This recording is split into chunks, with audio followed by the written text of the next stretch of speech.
হরে কৃষ্ণ। আজ আপনাদের সামনে নতুন করে একটি ব্লগ আনা হলো। আপনাদের ভালো লাগলে, গত দিনেরটা নিশ্চয়ই ভালো লেগেছে, আজও ভালো লাগবে। আজ মহাভারত থেকে কয়েকটা কথা আপনাদের সামনে তুলে ধরা হবে। আপনারা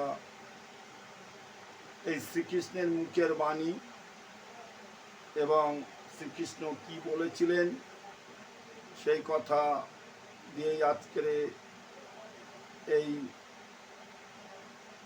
ব্লগটা আরম্ভ করা হলো।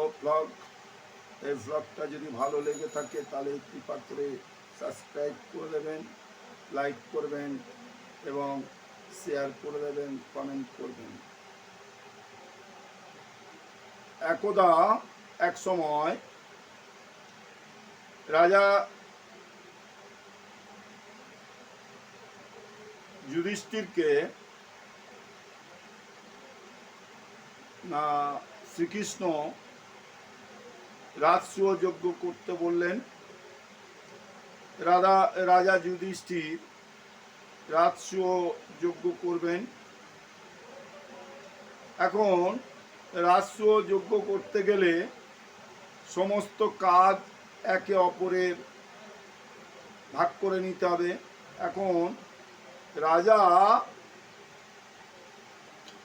সমস্ত কাজ যখন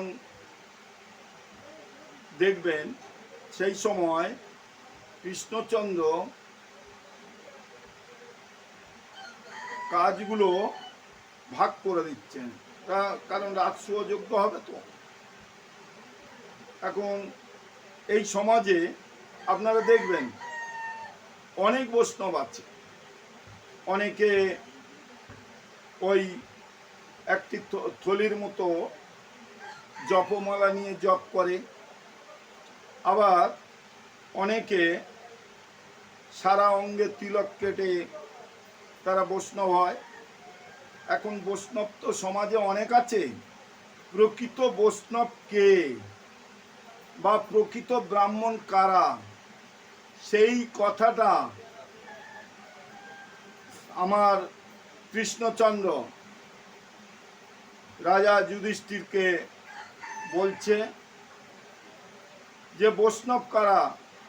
তিলক কাটলে, জপমালা জপলে, নিরামিষ খেলে বৈষ্ণব হওয়া যায় না। তাহলে বৈষ্ণব হতে গেলে কি করতে হবে? তার কতগুলো জিনিস নিজের থেকেই জানতে পারে, বৈষ্ণব কারা, ব্রাহ্মণ কারা। এখন এটা মহাভারত থেকে বলা হচ্ছে, শ্রীকৃষ্ণ যখন ওই যুধিষ্ঠিরকে রাজা করলেন সেই সময় যুধিষ্ঠিরকে বলে একটা রাজসূয় যজ্ঞ করতে হবে। সেই রাজসূয় যজ্ঞে সমস্ত বৈষ্ণবরা, ব্রাহ্মণেরা আসবে। এখন যত ব্রাহ্মণ আসবে, বৈষ্ণব আসবে, তাদের আতিথ্যের জন্য ওই পঞ্চ পাণ্ডব এবং অন্য অতিথিরা যারা আছে তাদেরকে দিয়ে কাজ ভাগ করে